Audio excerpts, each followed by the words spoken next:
नमस्कार दोस्तों, स्वागत है आप सभी का अपने YouTube चैनल शिव पार्वती धार्मिक कथा में। आज के इस वीडियो में हम आपको पितृपक्ष में पड़ने वाली एकादशी का व्रत कथा सुनाएंगे। दोस्तों, पितृपक्ष में पड़ने वाली एकादशी के व्रत को इंदिरा एकादशी कहा जाता है। यह व्रत बहुत ही खास माना जाता है। इंदिरा एकादशी का व्रत अश्विन मास के कृष्ण पक्ष की एकादशी तिथि को रखा जाता है। साल 2022 में इंदिरा एकादशी का व्रत 21 सितंबर दिन बुधवार को रखा जाएगा। मान्यताओं के अनुसार पितरों की मोक्ष प्राप्ति के लिए यह व्रत किया जाता है। इस व्रत के महत्व के बारे में स्वयं श्री कृष्ण भगवान ने धर्मराज युधिष्ठिर को बताया था। पुराणों में इस व्रत के बारे में बताया गया है कि इस व्रत को करने से व्यक्ति को यमलोक से मुक्ति मिलती है। इस व्रत के प्रभाव से व्यक्ति को यमलोक की यातना का सामना नहीं करना पड़ता। श्राद्ध पक्ष में आने वाली इस एकादशी का पुण्य अगर पितृगणों को दिया जाए तो नरक में गए पितृगण भी नरक से मुक्त होकर स्वर्ग चले जाते हैं। तो चलिए सुनते हैं इंदिरा एकादशी व्रत की कथा।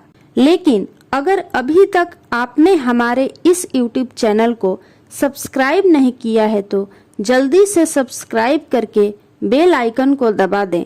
साथ ही इस वीडियो को लाइक करें और ज्यादा से ज्यादा शेयर करें। एक बार धर्मराज युधिष्ठिर भगवान श्री कृष्ण से कहने लगे कि हे भगवान, अश्विन माह के कृष्ण पक्ष की एकादशी का क्या नाम है? इस व्रत को करने की विधि तथा महत्व क्या है? सो कृपा करके कहिए। भगवान श्री कृष्ण कहने लगे कि इस एकादशी का नाम इंदिरा एकादशी है। यह एकादशी समस्त पापों को नष्ट करने वाली तथा पितरों को अधोगति से मुक्ति देने वाली होती है। हे राजन, तुम इसकी कथा ध्यान पूर्वक सुनो। इसके सुनने मात्र से ही वाजपेय यज्ञ का फल मिलता है। प्राचीन काल में सतयुग के समय में महिष्मती नाम की एक नगरी में इंद्रसेन नाम का एक प्रतापी राजा धर्म पूर्वक अपनी प्रजा का पालन करते हुए शासन करता था। वह राजा पुत्र, पौत्र और धन आदि से संपन्न और विष्णु का परम भक्त था।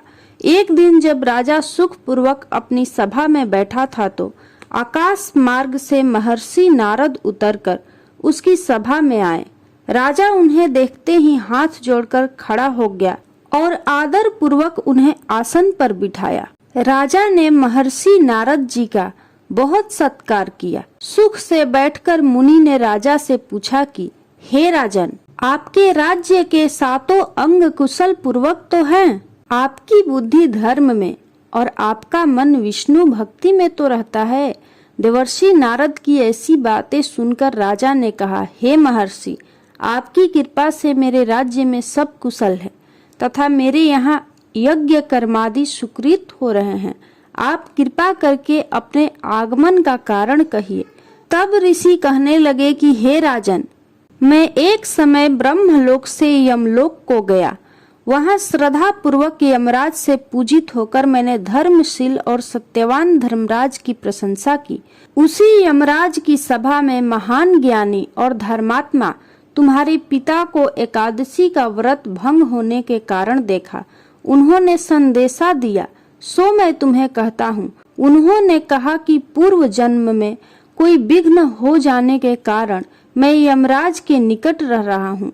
सो हे पुत्र, यदि तुम अश्विन माह के कृष्ण पक्ष की इंदिरा एकादशी का व्रत मेरे निमित्त करो तो मुझे स्वर्ग की प्राप्ति हो सकती है। इतना सुनकर राजा कहने लगा कि हे महर्षि, आप इस व्रत की विधि मुझसे कहिए।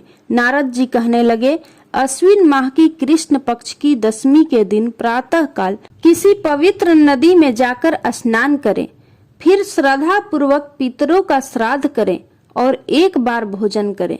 प्रातः काल होने पर एकादशी के दिन स्नान आदि से निवृत्त होकर व्रत के नियमों को भक्ति पूर्वक ग्रहण करते हुए व्रत का संकल्प लें। हे पुंडरीकाक्ष, मैं आपकी शरण में हूँ, आप मेरी रक्षा कीजिए। इस प्रकार नियम पूर्वक शालिग्राम की मूर्ति की आगे विधि पूर्वक श्राद्ध करके योग्य ब्राह्मणों को फलाहार का भोजन कराएं और दक्षिणा दें। पितरों के श्राद्ध से जो बच जाए उसको सूंघ कर गौ को दें तथा धूप, दीप, गंध, पुष्प, नैवेद्य आदि सब सामग्री से ऋषिकेश भगवान का पूजन करें। रात में भगवान के निकट जागरण करें। इसके पश्चात द्वादशी के दिन प्रातः काल होने पर भगवान का पूजन करके ब्राह्मणों को भोजन कराएं। भाई, बंधुओं, स्त्री और पुत्र सहित आप भी मौन होकर भोजन करें। नारद जी कहने लगे कि हे राजन, इस विधि से यदि तुम आलस्य रहित होकर इस एकादशी का व्रत करोगे तो तुम्हारे पिता अवश्य ही स्वर्ग लोक को जाएंगे। इतना कहकर नारद जी अंतर्ध्यान हो गए। नारद जी के कथानुसार राजा द्वारा अपने बांधवों तथा दासों सहित व्रत करने से आकाश से पुष्प वर्षा हुई और उस राजा का पिता गरुड़ पर चढ़कर विष्णु लोक को गया। राजा इंद्रसेन भी एकादशी के व्रत के प्रभाव से निष्कंटक राज्य करके अंत में अपने पुत्र को सिंहासन पर बैठाकर स्वर्ग लोक को गया। भगवान श्री कृष्ण ने कहा, हे युधिष्ठिर, यह इंदिरा एकादशी के व्रत का महात्म्य मैंने तुमसे कहा। इसके पढ़ने और सुनने से मनुष्य सब पापों से छूट जाते हैं और सब प्रकार के भोगों को भोग कर वैकुंठ को प्राप्त होते हैं। बोलिए श्री कृष्ण भगवान की जय। यदि आपको यह कथा अच्छी लगी हो तो कमेंट बॉक्स में जय श्री कृष्ण जरूर लिखें।